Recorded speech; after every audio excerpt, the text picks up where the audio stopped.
2024년 띠별 운세의 토끼띠, 반환살이 들어오는 갑진년이지만 박수 칠 때 떠나라고 말씀드리겠습니다. 안녕하세요. 희망나무TV 이다경입니다.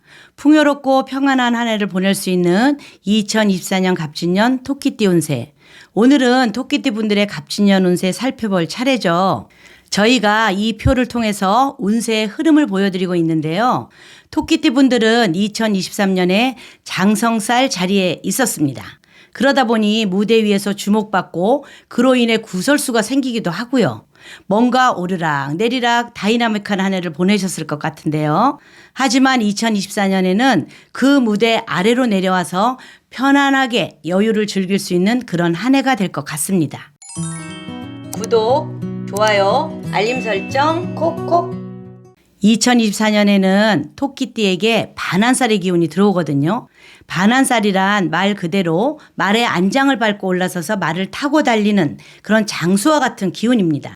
그러다 보니 무대에서 내려왔지만 내 기운이 아직 남아있기 때문에 뭔가 일을 확장해서 다시 하고 싶을 수도 있을 겁니다. 하지만 박수 칠 때 떠나야 합니다. 작년에도 열심히 달려왔는데 이번 해에도 너무 무리하면 타고 있는 말이 지치게 되기 때문에 상반기부터 하반기까지 서서히 속도를 줄여간다는 느낌으로 휴식과 일의 밸런스를 잘 맞춰가시는 게 좋겠습니다.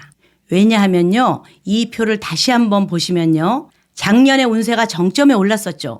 그리고 올해까지는 좋지만 점점 내려가는 형국이기 때문에 24년 갑진년부터 건강관리를 미리미리 잘 해놓으셔야만 내후년 그리고 그 이후에도 평안하게 보내실 수 있기 때문입니다. 자, 그럼 이제부터 나이대별 운세로 들어가 보겠습니다. 1951년 신묘생분들입니다.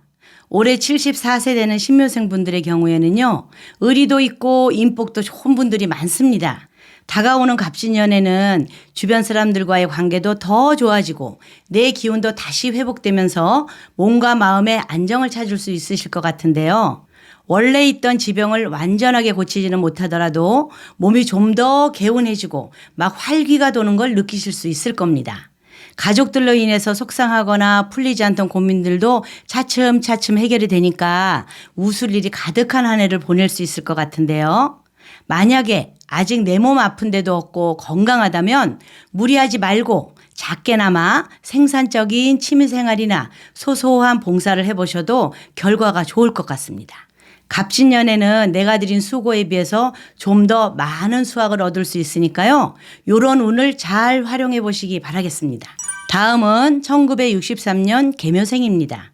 우리 62세 계묘생 토끼띠 분들은 오로지 자신의 힘으로 자수성가하신 분들이 많으실 겁니다. 주변에 덕볼 곳도 없고 조언을 구할 곳도 마땅치 않아서 대부분의 것들을 스스로 다 읽어내야 했을 텐데요. 운이라는 것이 평생 사용할 총량의 법칙에 의해서 젊은 시절에 고생을 많이 하셨다면 말년은 편안하게 보내실 가능성이 높겠습니다. 게다가 2024년 갑진년부터는 자식들이 잘 풀려서 자식 덕을 본다든지 아니면 주변 덕을 봐서 좀 더 편안해질 좋은 운도 들어오기 때문에 나의 자잘한 고민들이 해결되고요. 내가 하고자 하는 일들도 잘 풀려나가는 그런 한 해 보내실 수 있을 것 같습니다. 1975년 을묘생 분들입니다. 올해 50세 되는 을묘생 분들의 경우에는요, 2023년에 좀 주춤했던 운이 갑진년에는 전화위복처럼 탈바꿈을 해서 나를 도와주는 기운으로 바뀌게 됩니다. 그동안 뭔가 투자를 했는데 계속 마이너스였던 것이 다시 본전을 찾는다든지 이런 식으로 내 금전운이 좀 들어오고요. 정체되어 있던 흐름들이 뚫리는 그런 느낌을 받으실 수 있겠는데요. 하지만 운세가 좋다고 해서 너무 무리해서 일을 키우는 것은 좋지 않습니다. 사업을 하실 때에도 착실히 열심히 한다면 연말쯤에는 좋은 결실을 맺으실 수 있을 겁니다. 지나치게 요행을 바란다거나 과하게 욕심을 내면 말의 안장에서 떨어질 수도 있거든요. 나에게 적정한 속도가 어느 정도인지 찾고 안정적인 페이스를 유지하시라고 말씀드리겠습니다. 다음은 1987년 정묘생입니다. 38세가 되는 정묘생 분들은요, 2023년도에 인생의 두 번째 성주운을 맞이하셨을 거예요. 그래서 2023년도에 일이 잘 풀렸다면 그 기세를 이어서 더욱 승승장구하실 수 있을 것 같습니다. 하지만 이 10년 대운을 잘 받지 못했더라도 2024년 갑진년에 워낙 큰 기운이 들어왔기 때문에 무탈하고 편안하게 보내실 수 있으리라 봅니다. 하지만 인간관계에 있어서는 한 가지 주의하셔야 할 점이 있는데요. 바로 언행을 좀 경솔하게 하는 걸 피하셔야 합니다. 이건 누구에게나 적용되는 이야기이긴 하지만 좋은 운이 들어왔을 때에는 주변의 이야기에 경청하고 겸손할 때 더 큰 복을 받을 수 있게 되거든요. 그래서 평소에 고집이 좀 세신 분들이더라도 누군가 조언을 해주면 좀 더 긍정적으로 받아들일 수 있는 자세가 필요합니다. 이 부분만 잘 지키신다면 금전운과 연애운이 모두 좋은 그런 갑진년이기 때문에 하반기로 갈수록 결실을 맺는 좋은 한 해 보내실 수 있을 것 같습니다. 마지막 1999년 김효생입니다. 자, 이제 막내 차례인데요. 26세 김효생분들 갑진년 한 해 운이 아주 좋아요. 2023년 개묘년까지는 뭔가 좀 마음을 못 잡고 방황했다면 2024년에는 이런저런 걱정으로 추진하지 못했던 일들을 실천으로 옮기고 또 결실도 맺을 수 있는 길한 한 해거든요.